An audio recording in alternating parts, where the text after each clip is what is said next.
ఈరోజు నిజామాబాద్ జిల్లాలోని Nizamabad rural MLA గారైన శ్రీ రేకులపల్లి భూపతి రెడ్డి గారి ఇంటికి రావడం జరిగింది. నిజామాబాద్ జిల్లా కుర్మ సంఘం ఆధ్వర్యంలో పెద్దలు రాష్ట్ర ఉపాధ్యక్షులు నర్సయ్య గారు, అలాగే పట్టణాధ్యక్షుడు లక్ష్మణ్ గారు మరియు వివిధ మండలాల నుంచి వచ్చిన ప్రతి ఒక్క కుర్మ సోదరులందరికీ జిల్లా కుర్మ సంఘం అధ్యక్షునిగా మీ అందరికీ ధన్యవాదాలు తెలియజేస్తున్నా.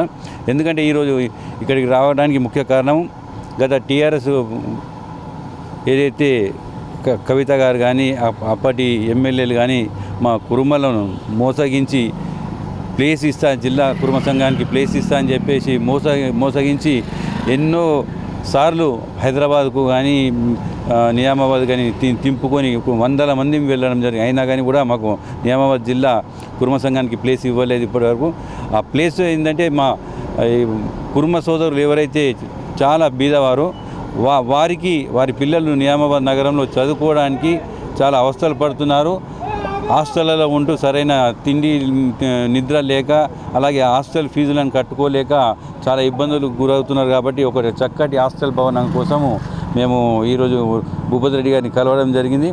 ఆయన మాట ఇవ్వడం జరిగింది. అతి త్వరలోనే నిజామాబాద్ రూరల్లో ఒక మంచి ప్లేస్ను గుర్తించి కుర్మ కుల హాస్టల్ కోసము మరియు కులము సంఘ భవన నిర్మాణం కోసము ప్లేస్ ఇస్తానని చెప్పడం జరిగింది. అలాగే నిధులను కూడా సమకూరుస్తానని చెప్పడం జరిగింది. కాబట్టి భూపతి రెడ్డి గారికి మా జిల్లా కుర్మ సంఘం అందరి తరఫున ధన్యవాదాలు తెలియజేస్తున్నాను.